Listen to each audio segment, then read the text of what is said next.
النهارده هنتكلم عن موضوع مهم جدا ويهم ناس كتير، الاكتئاب.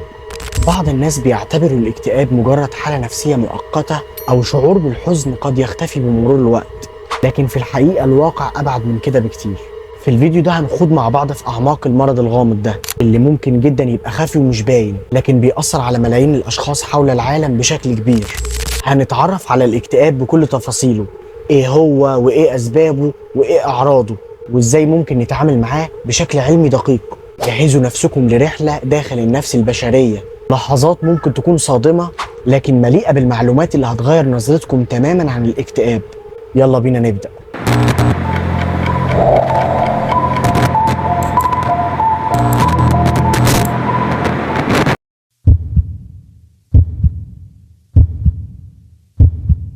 الاكتئاب مش مجرد حزن عابر أو يوم سيء بنعدي عليه، ده حالة طبية بتأثر على طريقة شعورك وتفكيرك وتصرفاتك.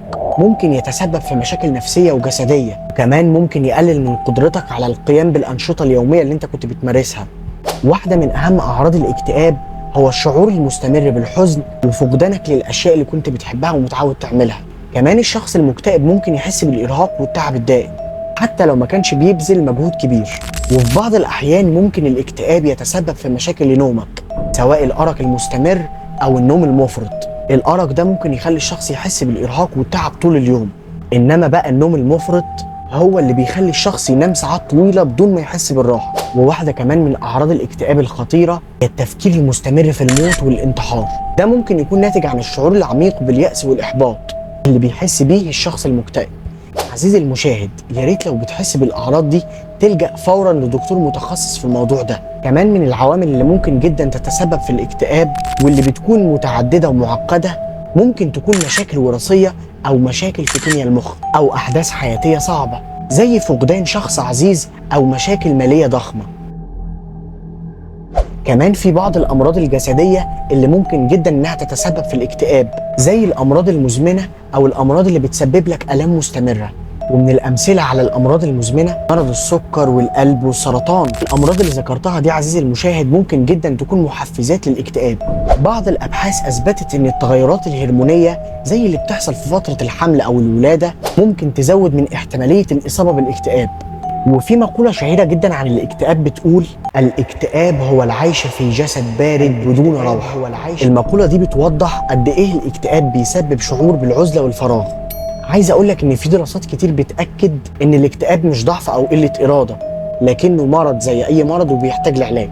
والعلاج هنا ممكن يكون عن طريق الادوية او جلسات العلاج النفسي او مزيج بين الاتنين. يعني الادوية المضادة للاكتئاب دي بتشتغل على تعديل كيمياء المخ وزيادة مستوى الهرمونات اللي بتحسن المزاج. إنما بقى جلسات العلاج النفسي برضه بيكون ليها دور كبير في العلاج السلوكي المعرفي، وبتساعد الشخص على تغيير الأفكار السلبية اللي موجودة في دماغه وبتحيط بيه. كمان في بعض التغيرات في نمط الحياة ممكن تساعد في تخطي الاكتئاب، زي ممارسة الرياضة بانتظام والأكل الصحي والنوم الجيد. كمان عزيزي المشاهد، الدعم من العيلة والأصدقاء بيدعم الشخص في تخطي الاكتئاب. يعني لو عندك حد قريب منك بيعاني من الاكتئاب، حاول دايما تكون جنبه وتسمعه، وطبعا من غير ما تحكم عليه. التفاهم والتعاطف مع الشخص المكتئب بيساعده بشكل كبير على الشعور بالأمن والدعم. طيب بعد ما فهمنا كل ده، ايه هي أعراض الاكتئاب؟ هقولك. بص، في البداية عايزك تفهم حاجة. أعراض الاكتئاب ممكن تظهر بشكل مختلف من شخص للتاني، لكن بيبقى فيه أعراض مشتركة كتير، زي الشعور بالحزن والاكتئاب معظم الوقت. ده عزيزي المشاهد بيكون عرض رئيسي في الاكتئاب. كمان فقدان الشخص للأنشطة اللي كان بيحبها، ده يعتبر عرض بارز من الأعراض الرئيسية في الاكتئاب. ومن التغيرات الملحوظة فقدان الشهية والوزن، سواء بقى بتاكل كتير أو ما بتاكلش خالص. برضو عندك الاضطرابات في النوم زي الأرق أو النوم المفرط. كمان فقدان الطاقة بشكل مستمر. في النهاية عزيزي المشاهد، مهم جدا تفتكر إن الاكتئاب مرض زيه زي أي مرض تاني، ومش ضعف أو قلة إرادة. كمان طلب المساعدة مش عيب، بل هو خطوة شجاعة نحو الشفاء إن شاء الله.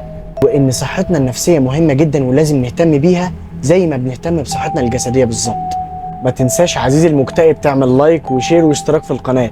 الله غالب. سلام.